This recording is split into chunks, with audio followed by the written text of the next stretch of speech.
soir, suite à des agressions verbales et physiques, nous avons été contraints de fermer temporairement certains de nos accueils. Voilà le genre d'affichettes qui fleurissent dans certaines administrations et services publics, en particulier dans la CAF, que certains semblent confondre avec une banque. Un rapport interne de la Caisse nationale d'allocation familiale est sans équivoque. La cause de ces troubles est la diversité. Le nom administrativement et politiquement correct pour parler des immigrés. Enquête de Natacha Königsberg.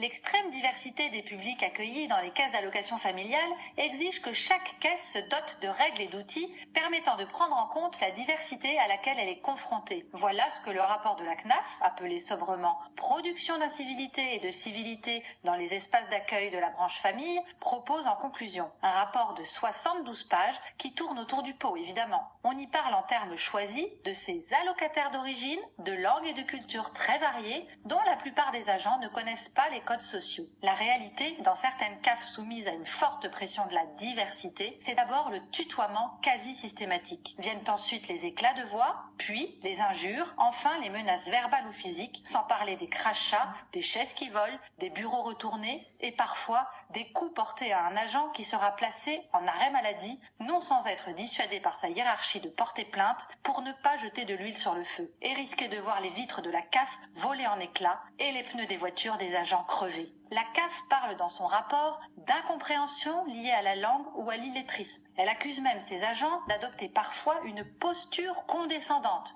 d'éviter le regard de l'allocataire ou encore de répéter mécaniquement les règles auxquelles il est soumis pour le calcul de ses aides. Que propose le rapport pour solutionner le problème, comme l'on dit en jargon administratif ? Donner des fiches mode d'emploi dans la langue d'origine, à l'embauche des agents, diversifier les langues parlées et les origines culturelles. Et, c'est le pompon, former les agents des CAF aux codes sociaux des ethnies majoritaires. Manifestement, il n'est pas question ici des petits blancs qui vont à la messe avec une ribambelle d'enfants en loden. Conclusion, la prochaine fois que vous devrez vous rendre à la CAF pour obtenir des informations sur votre dossier, apprenez préalablement le Wolof ou le Peul, enfilez un pagne, parlez fort, montez sur la table, vous obtiendrez tout ce que vous voudrez avec la bénédiction des auteurs du rapport sur l'incivilité dans les espaces